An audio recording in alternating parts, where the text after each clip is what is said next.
Bonjour, bienvenue au nouveau épisode du Balado avec Léla Levert. Alors, s'il te plaît, pourrais-tu te présenter? Mon nom, c'est Laïla Levert.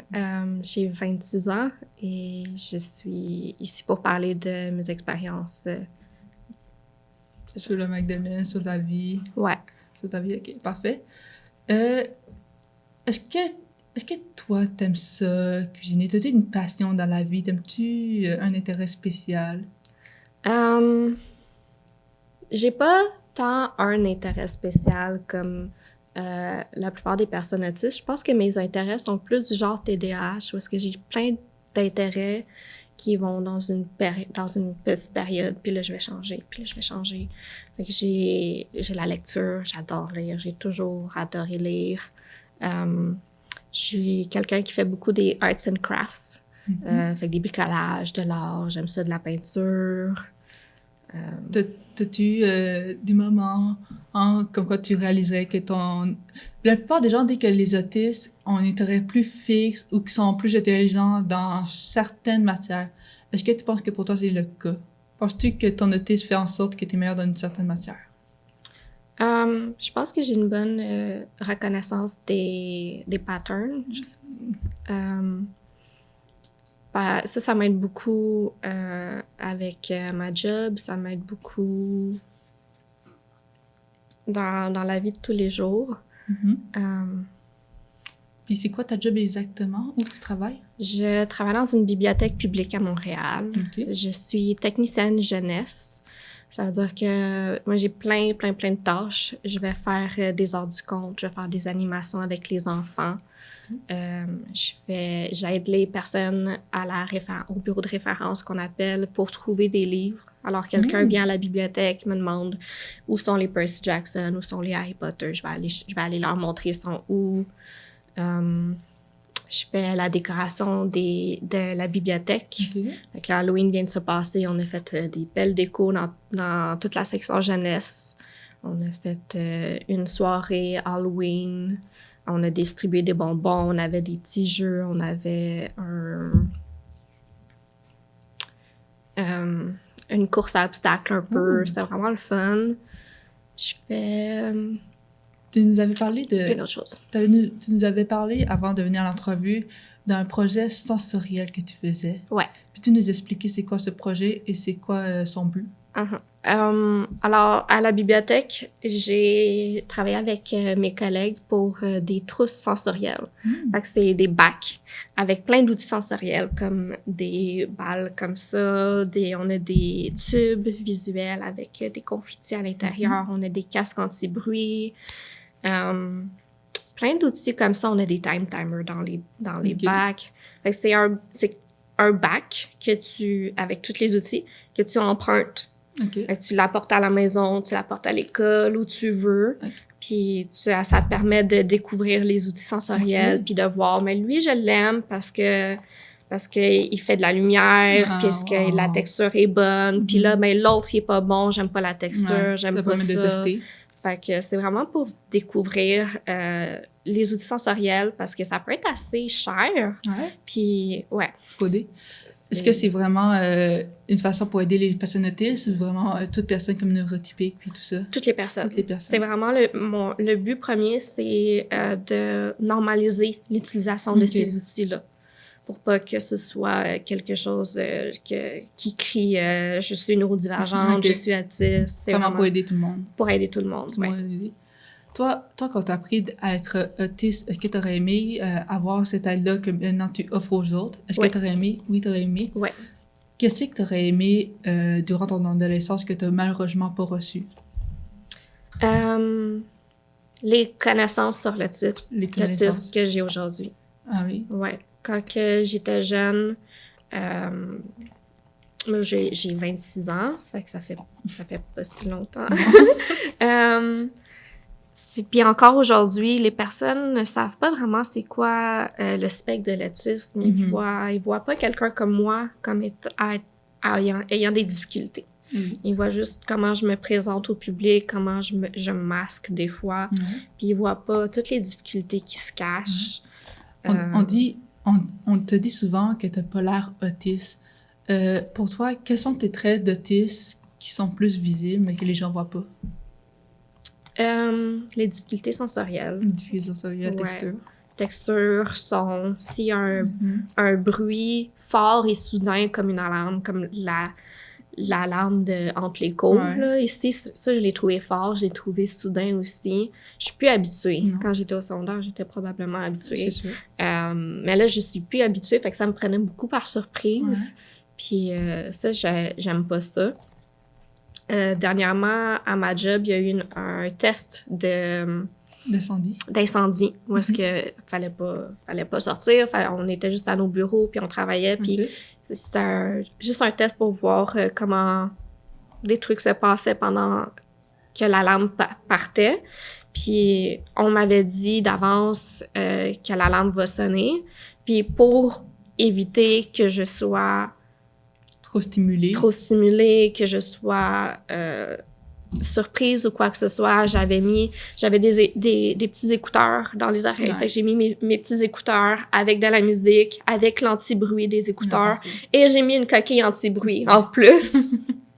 Parce que je voulais vraiment pas être dérangée pour Non, ça. ok. Puis ça a vraiment bien fonctionné. J'ai juste entendu une petite cloche. Penses-tu que tu aurais aimé être dans une classe adaptée quand tu étais à la Magdalene ou dans tes autres écoles à la place de dans des classes neurotypiques? Je le sais pas parce que je sais pas c'est quoi le fonctionnement d'une classe à adaptation.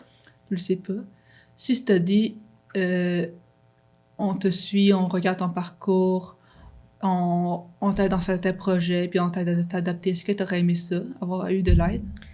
Je pense que ça l'aurait été définitivement aidé, surtout dans le plan social, parce que quand j'étais jeune, je savais pas c'était quoi l'autisme, parce que la seule personne que je connaissais qui était autiste, c'était mon père. Ah, ok.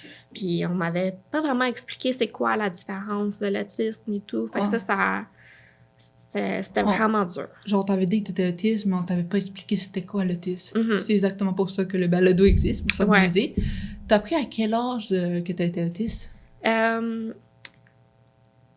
Ma mère, elle soupçonnait à 3 ans que j'étais autiste. Elle a essayé de me faire diagnostiquer à 3 ans. On lui a dit que j'étais trop jeune pour ça. J'ai eu mon diagnostic à 9 ans et moi, je l'ai appris en 6e année. Fait que probablement 12 ans. L'as-tu bien vécu ou c'était difficile de t'adapter? C'était dur de s'adapter. C'était dur de comprendre, justement, parce qu'on m'avait pas expliqué. On m'avait juste dit que mon cerveau fonctionnait différemment, ce qui veut pas dire grand-chose. Fait que ça, c'était pas facile.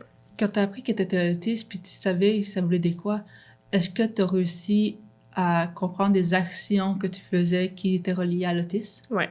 Est-ce que tu pourrais me donner un exemple? Comme tantôt, tu parlais de texture. Est-ce que quand tu as réalisé que tu étais autiste, tu comprenais pourquoi tu n'aimais pas certaines textures? Ouais. Oui, surtout ça. Ouais, je pense que ça m'a permis à arrêter de me pousser pour être normale. Ouais. À mieux t'accepter, je dirais.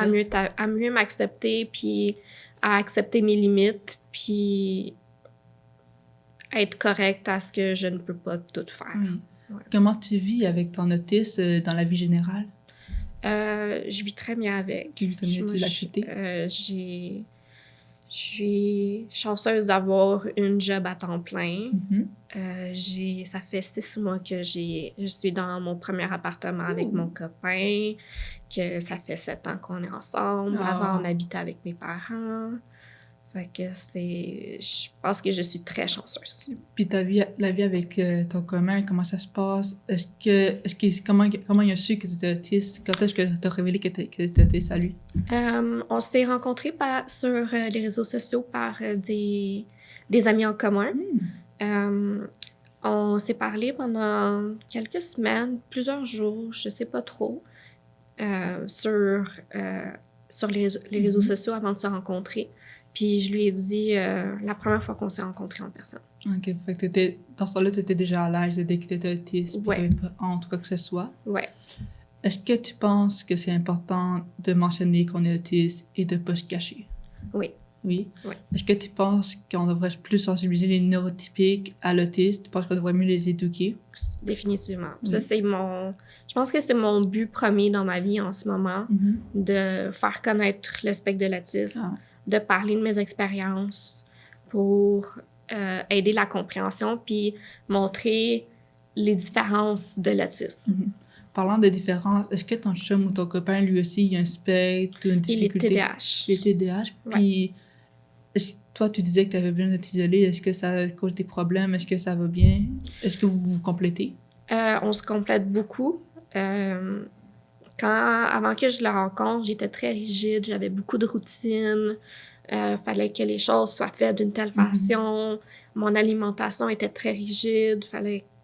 Des difficultés à t'adapter? J'avais beaucoup de difficultés. Puis lui, avec son chaos de TDAH, il m'a aidé à me sortir de ma zone de confort avec amour. Puis c'est ça. Là, aujourd'hui, il me garde. Il m'aide avec ça. Bon, tant mieux. Est-ce que tu as aussi eu des amis qui t'ont aidé à découvrir le monde, à essayer des nouvelles affaires? Quand j'étais ado, ici à la Magdeleine, j'avais mon ami Louis-David qui était dans le balado d'avant. Puis c'est lui qui m'a vraiment aidé à accepter mon autisme. OK, c'est une belle expérience. Ouais. Es-tu encore amie avec lui aujourd'hui? On se voit pas autant que je voudrais, mais on se parle des fois. Okay. Alors là, tu vois, on a plein d'objets devant nous, des objets sensoriels comme tu as mentionné dans ta trousse, mais je remarque précisément que tu as un panda devant toi. Peux-tu me parler de ce panda précisément? Ça, c'est un cadeau de mon copain qui m'a fait à la Saint-Valentin. Puis ce panda-là, il m'a suivi pendant tout mon cégep. Je l'avais pendant mes cours, je l'avais pendant mes examens. Fait qu'il est très intelligent. Très intelligent. Il était éduqué. Oui. Puis comment ça s'est passé, ta transition du secondaire jusqu'au cégep? C'était compliqué? C'était difficile? Fait que je savais pas quoi faire. Je savais pas où est-ce que je voulais m'en aller dans le futur. J'ai commencé le cégep, puis on m'avait parlé du projet. Ça s'appelait les cours tremplin. Fait que c'est seulement les cours de base. Fait qu'il y a littérature, anglais, philosophie, éducation physique, puis il y avait un cours complémentaire. Fait que on avait un peu décidé que j'allais faire 1 an tremplin. Alors, 2 sessions, juste les cours de base. Puis réévaluer après la première année comment ça se passe, est-ce que je voulais essayer une technique ou quoi que ce soit. Et puis comment ça s'est passé ton expérience chez Cégep? C'était vraiment pas facile. C'était vraiment pas facile. Les cours de philosophie en particulier, parce que moi je prenais vraiment tout très littéraire, je voyais pas où est-ce que le prof s'en allait, je voyais pas, fallait tout m'expliquer, je voyais pas les liens, je faisais des dissertations il y avait une question, il faut répondre à la question avec une dissertation, écrire un texte, puis j'envoyais, je la finissais, je retourne, j'ai le retour, j'ai ma note, puis le prof, il disait « c'est pas ça que je t'ai demandé ». Puis je suis comme « clairement, c'est ça que j'ai pensé, qu'est-ce que tu me demandais, là? J'ai pas compris en quelque part. » Justement, à cause de ta difficulté, est-ce que tu as trouvé des outils qui t'ont permis d'avancer dans le cégep? Est-ce que tu as trouvé des façons qui t'ont permis de mieux évoluer? C'était vraiment le centre d'aide du cégep. Moi, je faisais tous mes examens, toutes mes dissertations, je les faisais au centre d'aide dans un local isolé. La première année du cégep, j'avais 1/3 de temps supplémentaire, ce qui m'aidait énormément. Mais malgré ça, j'étais pas capable de finir mes dissertations. J'étais pas capable j'avais jamais écrit une conclusion. Non? OK. De tout mon cégep. jusqu'à ce que je change de cégep. La première année, j'ai été à Édouard-Montpetit. OK. Après, j'ai été à Maisonneuve. OK. Puis quand je suis arrivée à Maisonneuve, on m'a demandé qu'est-ce qu'on peut faire pour toi, comment qu'on peut t'aider. Puis j'ai dit, j'ai jamais écrit une conclusion de ma vie, je sais pas comment faire, j'ai pas le temps. OK. Fait qu'on m'a passé de 1/3 de temps supplémentaire à 1/2 temps. Penses-tu que si tu aurais été neurotypique, ça t'aurait plus aidé comparé à TSA? Penses-tu que tu aurais préféré être neurotypique durant une certaine période qu'être TSA? Quand j'étais jeune, quand j'étais ado, définitivement, j'aurais préféré être neurotypique. Mhm. Mais aujourd'hui, je vois l'importance, puis je vois la beauté du TSA, puis de l'autisme, puis c'est ça. Il y a pas... je ne serais pas moi-même si je ne serais pas autiste. Des moments.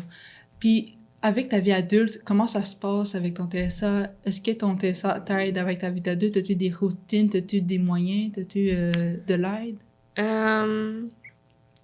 J'ai pas vraiment d'aide d'expérience, mais j'ai beaucoup de soutien. Un soutien. Ouais, j'ai mes parents, mes grands-parents, mes collègues, ma boss à ma job, tout le monde me soutient puis m'aide. S'il y a quelque chose à la job où est-ce que j'ai de la misère, il faut que j'écrive des courriels, puis je sais pas trop comment m'adresser aux personnes ou quoi que ce soit. Il y a tout le temps quelqu'un pour m'aider à le faire. S'il y a une tâche où est-ce que je suis pas à l'aise à faire, je peux tout le temps demander à quelqu'un de l'aide ou pour que ce soit eux qui vont le faire. OK. Puis à la maison, t'étais aussi pareil? Est-ce que ton chum t'aide avec des tâches? Comment ça marche? Ouais, mon chum, il m'aide énormément. C'est lui qui fait principalement à manger. Puis il fait très bien à manger. Je suis très chanceuse. Fait que je mange très bien avec lui.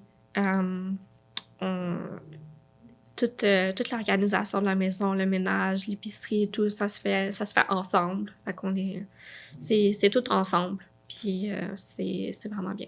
Avez-vous une routine entre vous, comme les fins de semaine, vous allez visiter ou des sorties juste ensemble, une petite routine juste à vous? Pas vraiment.